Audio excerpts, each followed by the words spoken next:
കൂടുതൽ വാർത്തകളും വീഡിയോകളും കാണാൻ ഈ ചാനൽ സബ്സ്ക്രൈബ് ചെയ്യുക. കൂടെ ബെൽ ബട്ടൺ അമർത്തുക. നമസ്കാരം. ഉത്രാട നക്ഷത്ര ദശാനാഥൻ ആദിത്യനാണ്.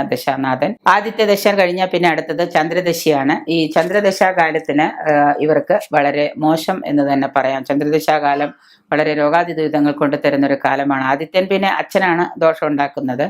ആദിത്യൻ, തുടർന്ന് ചന്ദ്രൻ, പിന്നെ ചന്ദ്രദശാകാലം കഴിഞ്ഞാൽ കുജനാണ്, ചൊവ്വാദശയാണ്, പിന്നെ രാഹുവാണ്, പിന്നെ അത് കഴിഞ്ഞാൽ വ്യാഴമാണ്, പിന്നെ ശനിയാണ്, പിന്നെ ബുധനാണ്. ഇങ്ങനെയാണ്. പിന്നെ ബുധൻ കഴിഞ്ഞാൽ കേതുവും വരുന്നത്. ഈ ക്രമത്തിലാണ് ഈ ഉത്രാട നക്ഷത്രക്കാരുടെ ശിഷ്ടം പോകുന്നത്. അപ്പോൾ ഈ സമയത്ത് കേതുർദശയൊക്കെ, ജീവിതാന്ത്യത്തിൽ കേതുർദശയൊക്കെ വളരെ ദോഷകരമായിട്ടാണ് ഇവർക്ക് ഫലിക്കുന്നത്.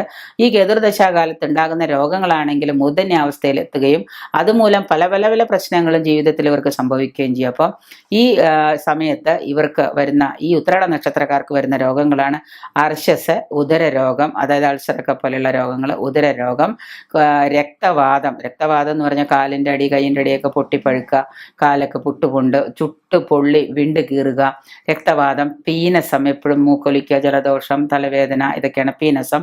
സന്ധിവാദം, എല്ലാ സന്ധികളും നമ്മളുടെ ജോയിൻസുകളെല്ലാം വേദന എടുക്കുക, വാദം വരിക, ചർമ്മരോഗം, ആമാശയം, പക്വാശയ സംബന്ധ രോഗങ്ങൾ, വാദം, തുട, കാൽമുട്ട്, അസ്ഥി, ഇവിടെയൊക്കെ അസഹ്യമായ വേദന, ഇങ്ങനെയൊക്കെയാണ് അനുഭവപ്പെടുന്നത്. അതുകൊണ്ട് ഈ ജാതകൻ ചെയ്യേണ്ടത് നിർബന്ധമായിട്ടും ഭഗവാന് ധാര മൃത്യുഞ്ജയ ഹോമം ചെയ്യുക.